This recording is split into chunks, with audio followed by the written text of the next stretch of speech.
à l'occasion de la Journée mondiale des réfugiés, qu'il me soit permis, en tant que directrice exécutive de la coalition burundaise des défenseurs des droits de l'homme CBDDH, d'exprimer ma solidarité avec les réfugiés et demandeurs d'asile burundais partout où ils se trouvent. Prendre le chemin de l'exil n'est pas un choix volontaire. On est forcé de partir pour préserver sa vie et sa dignité. Je salue le courage des réfugiés car ils méritent respect et protection due à tout être humain.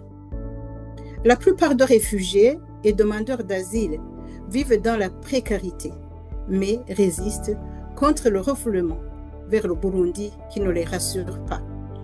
Les réfugiés côtoient les risques de sécurité, les menaces de rapatriement forcé et vivent dans l'incertitude liée à leur avenir.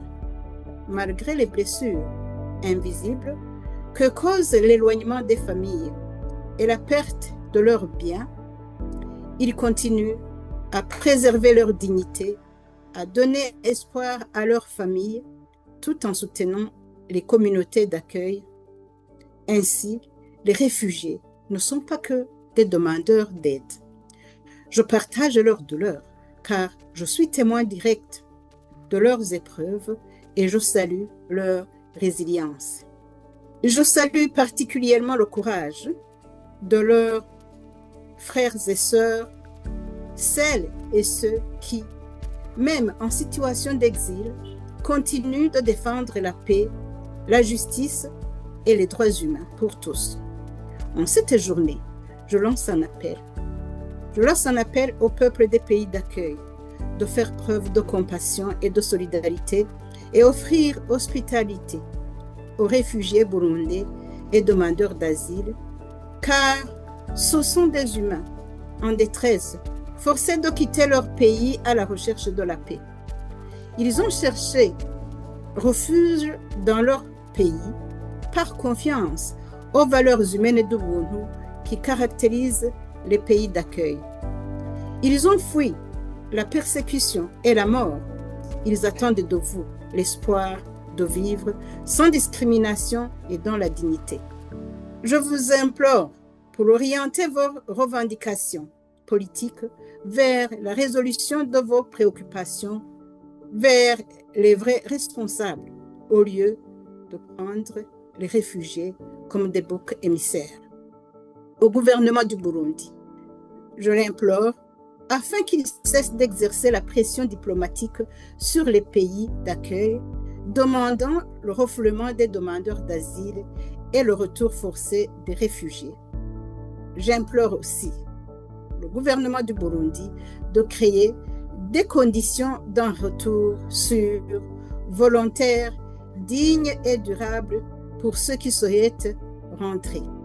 Aux organisations et acteurs régionaux et internationaux, je leur demande de s'engager davantage afin que la voix des réfugiés soit davantage entendue dans les décisions qui concernent leur avenir, de multiplier les efforts pour encourager les pays d'accueil à fournir une protection adéquate et une intégration durable des réfugiés burundais.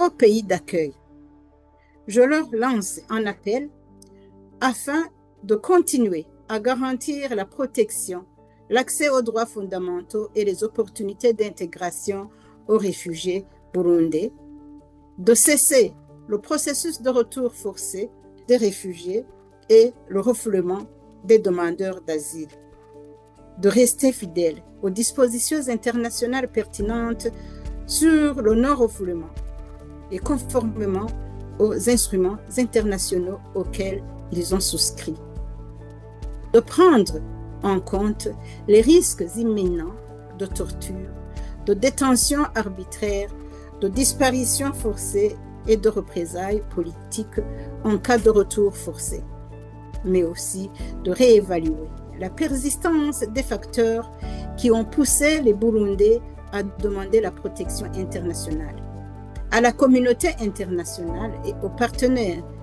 humanitaires de maintenir leur engagement à soutenir les réfugiés, notamment en augmentant les financements qui ont un grand impact sur la vie des personnes réfugiées et des communautés d'accueil.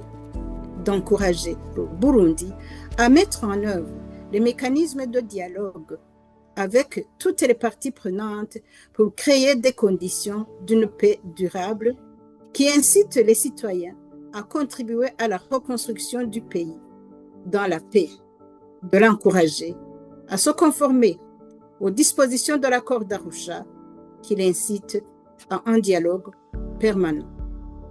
Tant que devenir réfugié n'efface pas ni le droit, ni la dignité, ni les aspirations humaines, j'interpelle tout le monde à construire une société où personne n'est contraint de fuir et où chaque personne déplacée est protégée, respectée et accompagnée vers une solution durable. À toutes les familles burundaises en exil, vous n'êtes pas oubliés. Mon message est de vous encourager car votre résilience inspire et votre dignité mérite respect et protection.